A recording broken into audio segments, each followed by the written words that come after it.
অসমৰ চুকে কোণে কি মিচিং মানুহ নাই মিচিং মানুহ বিলাকে কি মিচিং মানুহে কি মানে কি অকল 10খন জিলাতে আছে নেকি আজি যদি তোমাৰ বুজি পাইছো আৰু এটা মই লক্ষ্য কৰিছো এতিয়া নাগৰিক সভা পাতি আছে নাগৰিক সভাৰ বক্তা বোলে আপোনাৰ ভুৱন পেগুৱে কয় প্ৰশ্ন উত্থাপন কৰে যে মিচিং সচেতন ৰাইজটো বোলে আগতে ক'ত আছিলে এবাৰ প্ৰথমবাৰৰ কাৰণে আবিৰ্ভাৱ ঘটিলে মানে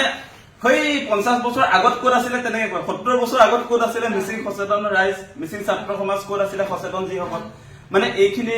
আমাৰ যি মিচিং জনগোষ্ঠীৰ সচেতন ছাত্ৰ সমাজ বা সচেতন ৰাইজ এইখিনিক তেওঁলোকে কয় যে এইখিনি বোলে পলিটিকেল বেকগ্ৰাউণ্ড থকা মানুহ যে কংগ্ৰেছৰ মানুহে আচলতে আন্দোলনটো চলাই আছে ৰাইজৰ দলৰ অখিল গগৈৰ কথা কয় কেতিয়াবা ভূপেন বৰাৰ কথা কয় ইভেন আপোনাৰ মন্ত্ৰী ৰনোজ পেগুৱে কৈ দিয়ে বোলে এই আন্দোলনটোত আমাৰ যিটো আচলতে জাতীয় আন্দোলন আছিলে যে আলি আই লৃগাঙৰ দিনটোত আমাক ৰাজ্যিক বন্ধ লাগে এইটো জাতীয় সহমত আমি গোটেই মিচিং জনগোষ্ঠীয় ৰাইজে বিচাৰি আছিলো তেওঁ কয় এইটোত বোলে এই আন্দোলনটোত কেৱল ৰাইজৰ দল বা আপোনাৰ কংগ্ৰেছেই নহয় ভূপেন বৰা অখিল গগৈ নহয় ইয়াত বোলে খ্ৰীষ্টানৰ অৰিহণা আছে খ্ৰীষ্টানসকলৰ ইয়াত কেনেকুৱা ধৰণৰ বস্তু মই সেইকাৰণে কৈছিলো যে ৰনোজ পেগুৰ কিবা গণ্ডগোল হৈছে মানুহজনৰ এই কথাটো মই কৈ আছিলো মানে খ্ৰীষ্টানেহে আন্দোলনটো কৰিছে বুলি কৈছে বহুত চিৰিয়াছ কথা দেই এইটো এনেকুৱা কথা হৈছে মই কৈছো মানে ধৰক ৰাজনৈতিক দলৰ কথা কৈছে কংগ্ৰেছে কৰিছে হেৰি কৈছে বিজেপিও আহি কৰক না কাৰণ আমাক ৰাজ্যিক ভিত্তিত বন্ধ লাগে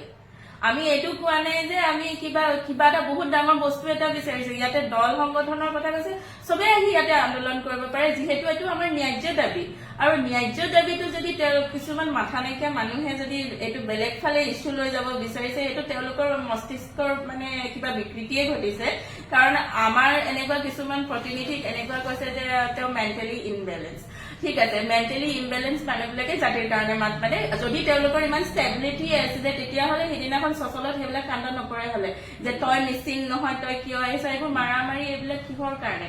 কি কাৰণে কৰিবলগীয়া একদম পইণ্টত আপুনি কথাটো কৈ দিলে একদম মনত পৰি গ'লে বিধানসভাত অখিল গগৈ ডাঙৰে এটা প্ৰশ্ন উত্থাপন কৰিছিলে আৰু প্ৰশ্নৰ উত্তৰ ৰনোজ পেগু ডাঙৰে দিবলৈ গৈ আছিলে তেতিয়া অখিল গগৈ ডাঙৰে আচলতে যি প্ৰশ্ন উত্থাপন কৰিছে সেই প্ৰশ্নৰ উত্তৰটো তেওঁ বেলেগ ধৰণে দিছিলে মানে তেওঁ যিটো প্ৰশ্নৰ উত্তৰ দিছে উত্তৰটোত মানে কোনো সংগতিয়ে নাই প্ৰশ্নৰ লগত আৰু যেতিয়া অখিল গগৈ বিধায়ক হিচাপে যিটো কমপ্লেইন দিছে তেতিয়া তেওঁ কি কৈছে যে বোলে মানুহৰ মনত যেতিয়া যুক্তি নাথাকে তেতিয়া উদ্মাত হৈ যায় উদ্মাত হয় বুলি কৈছে দেই এতিয়া তেওঁৰ যিবিলাক সহযোগী সেই সহযোগীখিনিয়ে সিদিনা উদ্মাত যে হল ৰনোজ পেগু ডাঙৰীয়া আপোনাকে কৈছো আপুনি যে কয় যেতিয়া মানুহৰ যুক্তি নাথাকে তেতিয়া মানুহ উদ্মাত হয় এতিয়া আপোনাৰ সহযোগী বিলাকে যে আমাৰ গণতান্ত্ৰিক প্ৰতিবাদক আছে দমন কৰিবৰ কাৰণে আমাৰ বেনাৰ পোষ্টাৰ ফালি দিলে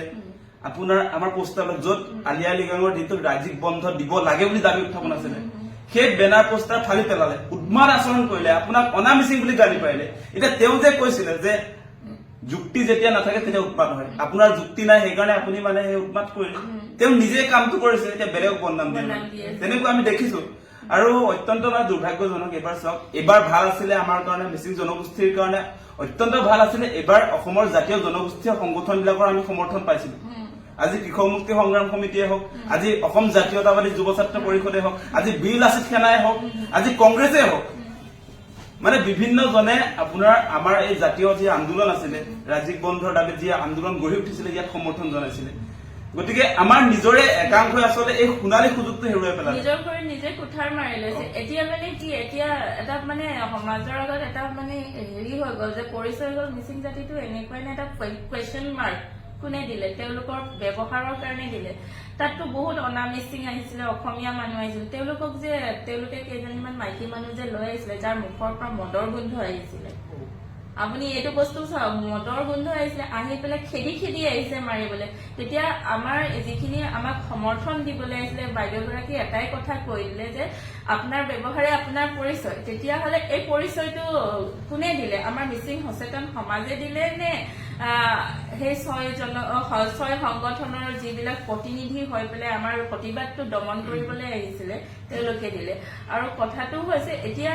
নিজৰ মাজত অৰিয়া লাগি থাকিব নালাগে মোৰ মতে যিটো মেইন জাতীয় স্বাৰ্থত সকলোৱে একলগ হ'ব লাগে আমাৰ মূল আহ্বানটো সেইটোৱে আছিলে যে এতিয়াও আমি মিচিং জনগোষ্ঠীৰ যিসকল লোক মিচিং ৰাইজক আমি আহ্বান জনাওঁ যে জাতীয় স্বাৰ্থত আমি দল মত সেইবিলাক খেলি নাথাকো আমি যিটো দলতে নাথাকো কিয়, আমি না বিজেপি কৰো না কংগ্ৰেছ কৰো, এজেপি কৰো, যিয়ে নহওক আমি সকলো ক'বলগীয়া আছে এইটোৱে যে যি 6 সংগঠন আছে, এই 6 সংগঠন বিলাক ছাত্ৰ সংগঠন বুলি কৈছে। তেতিয়াহ'লে ছাত্ৰ সংগঠনৰ বয়সৰ সীমাটো কি? যাৰ ল'ৰা ছোৱালী ডাঙৰ হৈ গ'ল, বিয়া পাতিব পৰা বয়স হৈ গ'ল, তেওঁলোকে ছাত্ৰ সংগঠন কৰি থাকে নেকি? মানে এইটো মোৰ প্ৰশ্ন। মানে ছাত্ৰ সংগঠন যদি ইমান উদণ্ড হয়, তেতিয়াহ'লে এখন সমাজ কেনেকে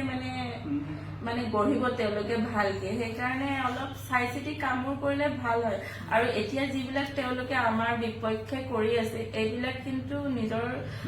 জাতিটোৰ কাৰণে বহুত ডাঙৰ ক্ষতি হৈ আছে। কাৰণ ইছ্যু আমি নহয়, আৰু সচেতন সমাজটো চবেই সচেতন হ'ব পাৰে। এইটো এটা সংগঠন নহয়, কিন্তু তেওঁলোকে যদি এইটো সংগঠন কৰি থাকে, তেতিয়াহ'লে আমি সংগঠন বুলিয়ে মানি ল'বলৈ বাধ্য হ'ম। আৰু তেওঁলোকে স্বীকৃতিটো দিছে, আমি স্বীকৃতি লোৱা নাই। কিন্তু মানে মিচিং জনগোষ্ঠীৰ সচেতন ৰাইজ বা মিচিং জনগোষ্ঠীৰ ছাত্ৰ সমাজ, আমি আচলতে কোনো সংগঠন নহয়, বা মিচিং জনগোষ্ঠীৰ সচেতন ৰাইজৰ কোনো পলিটিকেল বেকগ্ৰাউণ্ড নাই। আমি বিভিন্ন দল সংগঠন যিকোনো মানুহক আমি আহ্বান জনাইছো যে আমি দল মত নিৰ্বিশেষে আচলতে আমাৰ জাতীয় দাবীটো সকলোৱে উত্থাপন কৰো, সেই বিষয়টো আছিলে। আৰু এটা কথা মনত ৰাখিব লাগে যে আমাৰ বহুতে হয়তো নাজানে, বহুতে জানে, চৰি এইটো বেয়া দেখাব, বহুতে নাজানে বুলি ক'লে, চবেই জানে কিন্তু নজনাৰ ভাও ধৰে। মানে আপুনি চাওক, কৃষ্টি সংস্কৃতি সেই বস্তুটো বেলেগ। কৃষ্টি সংস্কৃতি এটা জাতিক আচলতে আপোনাৰ মানুহৰ মনত আচলতে পৰিচয় কৰাই দিয়ে, চিনাকি দিয়ে। কৃষ্টি সংস্কৃতিয়ে বিশ্ব দৰবাৰত সেই নিৰ্দিষ্ট জাতিটোক পৰিচয় কৰাই দিয়ে। এতিয়া আমাৰ কালচাৰ ধৰক অসমীয়া জনগোষ্ঠী, আমি অসমৰ জাতীয় উৎসৱ বুলি ক'লে বিহু, বিহুৰ জৰিয়তে অসমীয়া মানুহক বিশ্ব দৰবাৰৰ মানুহে চিনি পায়, বিশ্বই চিনি পায়। গতিকে মানে সাধাৰণ বস্তু বুলি যিবিলাকে ভাবে, ঠেকগণ্ডিৰ মানুহবিলাকে নিশ্চয় ভাবিব তেনেকে, কিন্তু কৃষ্টি সংস্কৃতিয়ে এটা জাতিক পৰিচয় কৰাই দিয়ে, বহুত ডাঙৰ বস্তু। গতিকে এই ক্ষেত্ৰত সকলোৱে চিৰিয়াছ হবলৈ অনুৰোধ জনাইছো। আৰু আপোনালোক সকলোৱে নিশ্চয় দেখিছে যে আমি মিচিং জনগোষ্ঠীৰ সচেতন ৰাইজৰ ফালৰ পৰা আলি আই লৃগাঙত ৰাজীৱ বন্ধৰ দাবীত আমি ইতিমধ্যে প্ৰায় 6খন মেমৰেণ্ডাম অসমৰ মুখ্যমন্ত্ৰীক আমি দিছো। আৰু আমাৰ মূল কথাটো হৈছে ৰাজীৱ বন্ধ আমাক লাগে, ৰেষ্ট্ৰিক্টেড হলিডে আমাক কোনো কাৰণতে নালাগে। ৰেষ্ট্ৰিক্টেড হলিডেৰ কিয় নালাগে আমি ইতিমধ্যে যুক্তি দিছো যে আপোনালোকে ৰেষ্ট্ৰিক্টেড হলিডে ঘোষণা কৰি আচলতে আমাৰ কৃষ্টি সংস্কৃতি, আমাৰ পৰম্পৰা, আমাৰ আচাৰ ব্যৱহাৰ, আমাৰ মিচিং জনগোষ্ঠীৰ যি আছে সেইখিনি মিচিং জনগোষ্ঠীৰ মাজতে আবদ্ধ ৰাখিব খুজিছে, সেইটো আমি মানি নলওঁ। আমি নামানো, সেইটো ক্লিয়াৰ কাট কথা। এতিয়া বিভিন্ন মানুহে ইয়াতে আহি আমাক ডিষ্টাৰ্ব দিলেও আমিতো এইটো মানি ল'ব নোৱাৰো। সংবিধানে আমাক ফ্ৰীডম অফ স্পীচ দিছে, হয়নে? Right to freedom of speech and expression, আমাৰ মত প্ৰকাশৰ স্বাধীনতা দিছে। সংবিধানৰ আপোনাৰ 19 নম্বৰ অনুচ্ছেদে আমাক দিছে। গতিকে প্ৰত্যেকজন ব্যক্তিয়ে মতামত প্ৰকাশৰ স্বাধীনতা থাকে, প্ৰতিবাদ কৰাৰ স্বাধীনতা থাকে, সংবিধানে আমাক দিছে। সেইটোত কোনেও আচলতে ডিষ্টাৰ্ব কৰিব নালাগে। যিবিলাকে ডিষ্টাৰ্ব দিছে আচলতে তেওঁলোকতো সংগঠন বুলি ক'লে আচলতে তেওঁলোকে এই ন্যূনতম যিটো জ্ঞান আচলতে সেইটোতো থাকিব লাগে। আৰু আমাৰ কাৰো লগত আচলতে কনফ্লিক্ট নাই, আমাৰ কোনো নিৰ্দিষ্ট সংগঠনৰ কনফ্লিক্ট নাই। আমাৰ কনফ্লিক্ট বৰ্তমান সাহসীয় দলৰ প্ৰতি। আমাৰ যি দিব আমাক এই ক্ষেত্ৰত আলি আই লৃগাং ৰাজীৱ বন্ধ যিটো কথাটো কৈছে, এইটো অসম কেবিনেটে ল'ব পৰা এটা সিদ্ধান্ত। গতিকে অসম চৰকাৰৰ পৰা আমি বিচাৰিছো, অসম চৰকাৰ সংগঠনক আমাৰ এতিয়াও স্পষ্ট কৰি দিছো, মিচিং জনগোষ্ঠীৰ সচেতন ৰাইজ কোনো সংগঠন নহয়। কিন্তু এটা কথা স্পষ্ট, মিচিং জনগোষ্ঠীৰ সচেতন ৰাইজ ৰাহুল গান্ধীও আহিব পাৰিব আমাক সমৰ্থন দিবৰ কাৰণে, নৰেন্দ্ৰ মোদীও আহিব পাৰিব, হয়নে? চবৰ কাৰণে দুৱাৰ খোলা আছে। ৰাইজ বোলা বস্তুটো বেলেগ, ৰাইজটো কেতিয়াও সংগঠন নহয়, আৰু ৰাইজৰ উৰ্ধত সংগঠন নহয়, সেই কথাও মনত ৰাখিব লাগে। ৰাইজ আমি উমৈহতীয়া এটা মঞ্চ, সকলোৱে আহিব পাৰিব বুলি আমি এটা মঞ্চ তৈয়াৰ কৰিছো, হয় নে নহয়? এটা কথা ক'ব পাৰো, যি 6 সংগঠন আছে তেওঁলোকে যদি সঁচাকে জাতিটোক ভাল পায়, তেতিয়াহ'লে এই ভাগ নীতিবিলাক বন্ধ কৰক, আৰু যিটো মেইন ইছ্যু আছে সেইটোত লাগক। আৰু আপোনালোকেও জাতিৰ হকে মাতক, কাৰণ জাতিৰ হকে অকল সংগঠন কৰি থাকিলে বা চৰকাৰৰ তলত বা তেওঁলোকৰ লগত মিলি পেলাই কিছুমান কাম কৰি থাকিলে জাতিৰ নহয়, কাৰণ আপোনাৰহে উন্নতি হৈছে, জাতিটোৰ উন্নতি হোৱা নাই। আৰু তেনে ক্ষেত্ৰত আমাৰ নিচিনা মানুহে যেতিয়া মানে ধৰক বুজি